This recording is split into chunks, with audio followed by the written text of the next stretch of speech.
لو سمحت يا راسي اللي واقف هناك انت، ايدك معانا ساعدنا نخلص دريس القمح بتاع الزمالك ده، علشان ربنا يسهل ونخلصهم النهارده.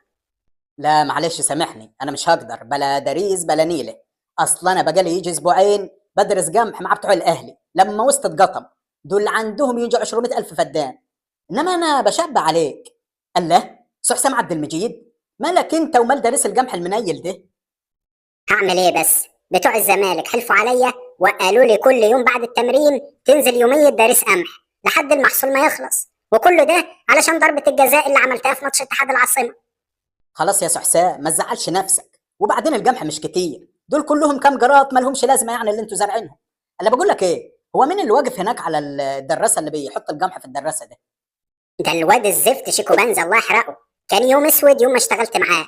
ده يحط شوية القمح ويقعد يرقص بعدها يجي نص ساعة، وبزرة التاني قاعد لي تحت الشمسية هناك وعامل لي فيها مشرف عمال. ما تاخذنيش في الكلمه يا سو حسام، هو من حقه برضه، ده جاب حته هدف عالمي، بس انت كنت السبب في انه يتلغي. وبعدين انتوا جايبين ليه دراسه حمراء كده؟ مش المفروض تبقى دراسه لونها ابيض؟ كلام في سرك، اصل احنا ما عندناش دراسات، والدراسة دي بتاعت النادي الاهلي، رحنا اتأجرناها منهم وحطينا عليها الشعار بتاع الزمالك علشان الناس ما تقعدش تتكلم علينا.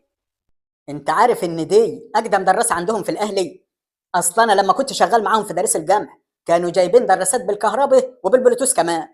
بقول لك ايه، مين اللي هيعبي لكم التبن بتاع الجمح ده؟ المفروض محمد صبحي وعواد، بعتناهم من صباح ربنا يجيبوا شويله فاضيه للتب وما رجعوش لحد دلوقتي. يا رب بس نخلص الليله دي قبل ماتش اتحاد العاصمه اللي هنا. ده حتى لو خلصتوا انتوا قبل الماتش هيخلوك انت تقعد هنا لحد موسم الدوري ومش هتلعب معاهم تاني. المهم بقول لك ايه، خد الشوال ده، خد املهولي جمحه كده من عندكم، يعني زكاه عن النادي بتاعكم يا اخي.